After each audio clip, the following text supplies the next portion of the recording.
সম্মানিত ভিউয়ার্স, আসসালামু আলাইকুম। দেশ এবং দেশের বাইরে থেকে যে যেখান থেকে আমার এই প্রতিবেদনটি দেখছেন সকলকেই জানাই প্রীতি এবং শুভেচ্ছা। দর্শক, চলে আসছি রাজবাড়ী জেলার কালুখালী থানার শাওরাল ইউনিয়নে বি বন গ্রাম।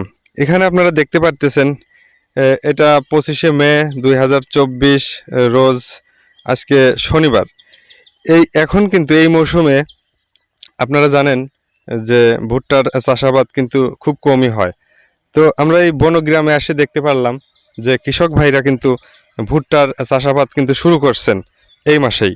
আমরা জানবো যে এই মাসে তারা এই জমিতে এর আগে কি করছিলেন এবং এখন তারা ভুট্টা লাগাচ্ছেন। এবং এটা উঁচু জমি, আমরা জানতে পারছি যে উঁচু জমি, এখানে পানি ওঠে না, এখানে 12 মাসই চাষাবাদ হয়। আমরা জানবো এই সিজনে ভুট্টো কতটুকু ফলন হয় এবং এক পাখিতে কতটুকু বীজ লাগে, সার ওষুধ লাগে এবং এর চাষাবাদ সম্পর্কে আমরা জানার চেষ্টা করব। দর্শক, আপনারা যারা এই চ্যানেলটির সঙ্গে আছেন বা থাকেন সবসময়, তাদেরকে সকলকেই জানাই শুভেচ্ছা। এবং আপনারা চ্যানেলটিকে লাইক করবেন, কমেন্ট করবেন এবং শেয়ার করবেন। দর্শক, আপনাদের প্রচেষ্টায় আজকে কিন্তু আমি এই জেলা থেকে অন্য জেলায় কিন্তু আপনাদের কৃষকের সকল খবর কিন্তু উপস্থাপন করে থাকি আপনাদের ভালোর জন্য। দর্শক, আপনারা যদি লাইক কমেন্ট না করেন আমি কিন্তু ভিডিও করতে উৎসাহিত হব না। দর্শক, আপনাদের জন্যই, আপনাদের নিয়েই কিন্তু এই চ্যানেলটা আজকে। দর্শক, এই বি বন গ্রামে আমরা জানবো কৃষক ভাইয়ের কাছ থেকে ভুট্টা চাষ সম্পর্কে A to Z।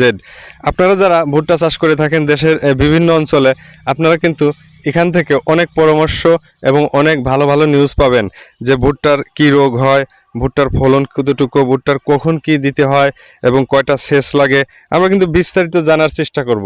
দর্শক, ভিডিওটা একটু লং হলেও আপনারা দেখবেন। দর্শক, আমরা চলে যাব কিন্তু কৃষক ভাইয়ের কাছে, আমরা শুনবো এই ভুট্টা চাষের নিয়ম এবং বিস্তারিত। আসসালামু আলাইকুম ভাই। ওয়ালাইকুম আসসালাম। ভাই ভালো আছেন? জি আলহামদুলিল্লাহ। ভাই কি করতেছিলেন আজকে? এই যে ভুট্টা লাগাচ্ছি। ভাই এখন তো মে মাস, আমরা জানি যে ভুট্টা কিন্তু সবাই কাটিয়ে মারাই করে ফেলছে, কিন্তু আপনারা এই সময় ভুট্টা লাগাচ্ছেন। এই সময় ভুট্টা কি হয় ভাই? এই সময় ভুট্টো হয়, এই সময় ভুট্টোর ফলনটা একটু কম, কিন্তু সময়টা বাইচে যায়, সময় অনেক কম লাগে। আচ্ছা, ভুট্টোর ক্ষেতের যে সময়টা লাগে আমরা জানি 5 থেকে 6 মাস লাগে। তো এখন এখন কতদিন লাগবে এই ভুট্টাটা? এই ভুট্টা 3 মাস লাগবে। এখন 3 মাসে উঠে যাবে এই ভুট্টা? এটা কি জাত বা এটার কারণ কি, বৈশিষ্ট্য কি? 3 মাসে এত এত শর্ট টাইমে উঠে যাবে, কারণ কি ভাই? এটা ঋতুর কারণে হয়, বুঝছেন। আচ্ছা আচ্ছা। তো ভাই, এক পাখি জমিতে আপনারা 22 শতকে যে এক পাখি বলে এই রাজবাড়ী জেলায়, তো এক পাখি জমিতে ভুট্টার বীজ কতটুকু লাগে? এক পাখিতে সাধারণত 1 থেকে 1.5 কেজি লাগে। 1 থেকে 1.5 কেজি হলে এক পাখি লাগানো হয়ে যায়। হ্যাঁ, কতটুকু এটা লাইনের চওড়া এবং কতটুকু দূরত্বে বীজ বপন করা হয় একটু জানান। এখন বই কলমে যেরকম আছে আমরা ওই রকম দিচ্ছি না, আমরা আমাদের আপনারা মতোই কিভাবে লাগাচ্ছি। কিভাবে লাগান? আমরা কতটুকু সাধারণত পর পর? 18 ইঞ্চি পরপর লাইন দিচ্ছি আর 10 থেকে 11 ইঞ্চি পরপর গাছ দিচ্ছি। আচ্ছা আচ্ছা। তো এই ভুট্টাটা লাগানোর পরে এই জমিটা প্রস্তুত কিভাবে করা লাগে একটু দর্শকের বলুন। প্রথমে কি সার বা চাষ সম্পর্কে একটু যদি বলতেন। হ্যাঁ হ্যাঁ, সার দিয়েছি, মনে করেন যে সার খায়, প্রচুর সার খায়। আচ্ছা। আর এই সিজনে পানি লাগবে খুবই কম, কারণ যেহেতু বর্ষার সিজন, হুম হুম। বৃষ্টি বাদল হবে, এই সিজনে পানি লাগবে কম। আচ্ছা। এই দিক থেকে খরচটা একটু কম হবে। কি কি সার দিতে হয় এই চাষ দেওয়ার সময়, ভুঁই চাষে প্রস্তুতের সার সময়? দিয়েছি, মনে করেন যে পটাশ সার দিয়েছি, ডিএবি সার দিয়েছি, হুম হুম। তারপরে আপনার আরো সার দিয়েছি, জৈব সার দিয়েছি। আচ্ছা, জৈব দেওয়া লাগে না? হ্যাঁ, জৈব দিলে ফলন বৃদ্ধির জন্য সহায়তা করে। তো এই শতাংশে কয় কেজি সার দিতে হয় ভুট্টার চাষে? আমরা জানি যে চাষে কিন্তু সার প্রচুর লাগে। তো আপনারা এক পাখিতে বা শতাংশে আপনার এক পাখির হিসাব দেন যে এক পাখিতে কত কেজি টোটাল সার আপনারা দিয়েছেন? এক পাখিতে 1 বস্তা এক পাখিতে 1 বস্তা জৈব সার দিয়েছি। আচ্ছা আচ্ছা। আর হলো আপনার 15 কেজি মতো ডিএবি সার দিয়েছি। আচ্ছা। আর হলো ইউরিয়া, পটাশ এগুলো ইউরিয়া, পটাশ দিয়েছি মনে করেন যে 10 কেজি, আর ইউরিয়া সার দেবো শেষে। শেষে দেবেন, প্রথমে এখন ইউরিয়া ব্যবহার করবেন না, না? এখন ইউরিয়া সার ব্যবহার করবো না। তো এটা লাগানোর কতদিন পরে সেচ দিতে হয়? এটা এখনই লাগায় পানি দিলে পরেই হবে না, আবার না দিলে পরেও বৃষ্টি আসার সম্ভাবনা আছে, এই জন্য আমরা একটু দেখবো আর কি। এখন বীজ লাগানোর পরে দেখা যাচ্ছে পানি দিলে সব চারাগুলো একসাথে গজায়। হ্যাঁ হ্যাঁ, একসাথে গজাবে। আচ্ছা, এই এই এই যে ভুট্টো আপনারা চাষ করেন এখন, এই নাবি মৌসুমে 3 মাসে ফলন উঠবে, এর আগে এই জমিতে কি ছিল? এর আগেও এই জমিতে ভুট্টোই ছিল। মানে এর আগে সারা বছরে এই জমিতে ভুট্টা চাষই করেন? হ্যাঁ, এই যে কাতি মাসেও ভুট্টো লাগাইছিলাম, এই যে ভুট্টোর গাছ। আগে যে ভুট্টোটা লাগাইছিলেন এটা পাখি বইতে কয় মন করে পাইছেন? মোটামুটি 24-25 মন মতো হয়েছে আর কি। 22% পাখিতে 25 থেকে 26 মন ভুট্টো পায় থাকেন। হুম। তো এটা এটা এটা এক পাখিতে আপনাদের টোটাল, মানে আপনাদের এই যে লোক নিয়ে লাগান, সেচ দিতে হয়, সার, ওষুধ, তো এক পাখিতে আমাদের একটু দর্শকের জানান যে কত টাকা খরচ হয় আপনাদের বীজ সহ? 20 তো ভাই, এক পাখি জমিতে আপনাদের টোটাল খরচ হয় কত? 6 থেকে 7 হাজার টাকা। তো 6 থেকে 7 হাজার টাকা হইলে আপনাদের ভুট্টার চাষটা কমপ্লিট হয়ে যায় এবং 25 থেকে 26 মন পান। তো ভাই, লাভ তো মনে হয় ভুট্টা আছে?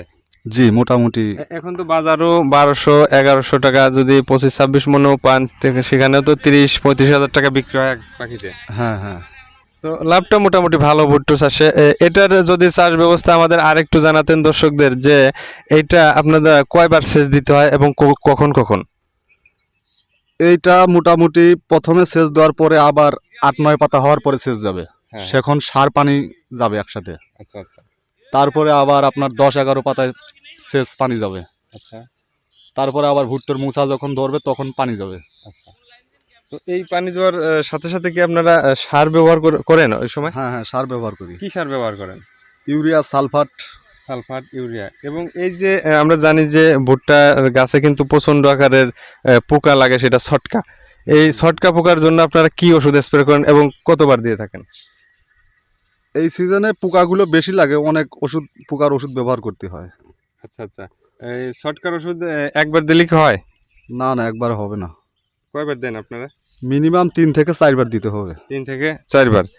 তো ভাই, এই ভুট্টা আপনারা কিভাবে মাড়াই করেন, কিভাবে, হাতে না মেশিনে? মেশিনে। মেশিনে। এটা কি জমি থেকেই না বাসায় নিয়ে যায় তারপরে মাড়াই করতে হয়? বাসায় নিয়ে যায়, মারাই করতে হয়। ভাই, আসসালামু আলাইকুম। ওয়ালাইকুম আসসালাম। ভাই, আপনার নামটা যদি একটু বলতেন এবং ঠিকানাটা বলতেন। আমার নাম নুরুল হাসান মিলন, বাড়ি চরপাতুরিয়া। ভাই, আমরা জানি যে আপনি নতুন উদ্যোক্তা, এই ভুট্টা চাষের জন্য গতবারও লাগাইছিলেন এবং এবারও লাগাচ্ছেন, আমরা দেখতে পারতেছি। তো আপনি একটু আমাদের দর্শকের বলেন যে এই ভুট্টা চাষে কতটুকু ফলন এবং কিভাবে লাভবান হওয়া যায় এবং আপনি কতটা সফলতা পাইছেন একটু যদি শেয়ার করতেন। এখন আমার কাছে এখন পর্যন্ত মনে হচ্ছে অনেক ভালো, কারণ আমি প্রথমবার চাষ করিয়ে আমার 75 মন ভুট্টা হয়েছে। 3 পাখি বইতে আমার খরচ হয়েছিল 24,000 টাকা। আচ্ছা আচ্ছা তা এখন বুঝতেই পারছেন ভুট্টার দাম সর্বনিম্ন 1,000 থাকে, এখন মনে হয় 1100-1200 হয়ে গেছে অলরেডি। আচ্ছা আচ্ছা। তাহলে আপনার ভুট্টা চাষে আপনি একজন সফল খামারি। প্রথম চাষেই সফল বলা যায় না, আমি আবার এখন এই যে দ্বিতীয় পর্যায়ে লাগাচ্ছি। আর দ্বিতীয় এটাই, এই সিজনের জন্য আমি জানি যে 20% কম ফলন হবে এই সময়। আচ্ছা আচ্ছা। কিন্তু আমার ওই দিক যেমন আমার 5 মাস 6 মাস লাগছে উঠতে, আর এটা সর্বোচ্চ 100 দিনে আমার হয়ে যাবে। তার মানে 20% কম হলেও কিন্তু আমার লস হলো না। আপনি এই যে এই জমিতে, উঁচু জমিতে কি 12 মাসে ভুট্টা চাষাবাদ 12 করা মাস যায়? করা যাবে, 12 মাস করা যাবে। তো আপনি কৃষক ভাইদের উদ্দেশ্যে বলেন যে ভুট্টা কি চাষ করা যায়, এবং আপনি বলতেছেন যে 3 পাখি জমিতে আপনি কিন্তু 24,000 টাকা খরচ হয়ে আপনি কিন্তু প্রায় 80-90 হাজার টাকা ঘরে তুলছেন, এবং এটা তো চাষটাও সুযোগ সুবিধা অনেক। এবং হ্যাঁ, এরা যে কোনো মাটিতেই হয়, শুধু সময় মতো যদি বেশি বেলে মাটি হয় সেই ক্ষেত্রে পানিটা একটু বেশি দেওয়া লাগে, আচ্ছা আচ্ছা। এই আর কি। তাছাড়া এমনি যে কোনো মাটিতেই ভুট্টা করা সম্ভব। আমার এই দর্শকদের যদি আপনি একটু বলতেন ভুট্টা চাষ কি তারা করবে? হ্যাঁ, আমার মনে হয় করাই উচিত। কারণ অন্য অন্য ফসলে অনেক রোগ বালাই থাকে এবং দামের ব্যাপারেও কিন্তু হেরফের খাইতে হয়, এবং ভুট্টার কিন্তু দামটা কমেও না, খুব একটা বাড়েও না, একরকম থাকে এবং চাহিদাটা অনেক। জি জি জি, ভুট্টার চাহিদা অনেক। বিশেষ করে আমাদের দেশে তো এখন অনেক গরুর খামারই, আর গরুর প্রধান খাবারই এখন ভুট্টা। আচ্ছা আর এই কারণে আপনার বড় ধরনের লস হওয়ার কোনো সুযোগই নেই। আচ্ছা সেই হিসাবে যে কেউ উদ্যোগ নিয়ে করতে পারে, আচ্ছা। ধন্যবাদ মিলন ভাই, আপনাকে অসংখ্য ধন্যবাদ। ধন্যবাদ দর্শক, দর্শক আমরা শেয়ার করলাম, কিন্তু মিলন ভাই কিন্তু গতবার ভুট্টা চাষ করে সফলতা পেয়েছেন এবং এবারও কিন্তু তিনি ভুট্টা লাগাচ্ছেন। এই জমিতে কিন্তু ভুট্টা ছিল এর আগেও, এখন কিন্তু মে মাস তিনি আবারও ভুট্টা চাষ করতেছেন এবং তিনি আমাদের জানাইছেন যে 12 মাসে কিন্তু ভুট্টা হয় এবং তিনি 12 মাস ভুট্টা চাষ করবেন। ভুট্টা চাষের খরচ কম এবং লাভবান হওয়া যায় বেশি। দর্শক, আপনাদের অনেক অনেক ধন্যবাদ সাথে থাকার জন্য। আল্লাহ হাফেজ।